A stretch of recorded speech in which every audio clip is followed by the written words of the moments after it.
Mga kalaro at kababata at ang bidang laruan natin ngayong episode na ito ay in-order ko pa mula sa Shopee at ito na siya, tandaranan! Mula sa Chodo Alpha B6 Ultraman Belial. Kung makikita natin, napakamit pa ng karton at makikita natin ang kanyang mga kabatch ng mga Ultraman na nasa likod. At kung makikita natin mga kalaro at kababata, sa ilang mga nilalaman nito at kung bubuksan natin, makikita natin ang ilan sa mga laman mula sa kanyang ulo, sa kanyang mga kamay, sa kanyang power beam, at kanyang mga accessories. Kung makikita mo ang kanyang katawan, astig din, at sa kanyang physical appearance na talagang napaka-amaze at ako'y na-impress.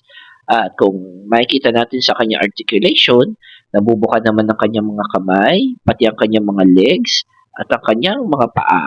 So, ball jointed siya at talagang makikita natin na nagagalaw ang ulo at nagagalaw naman siya ng maayos.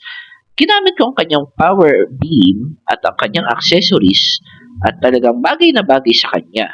At kung makikita natin, pinosing ko siya at talagang, woo! Ako'y napa-amaze talaga sa Ultraman na ito.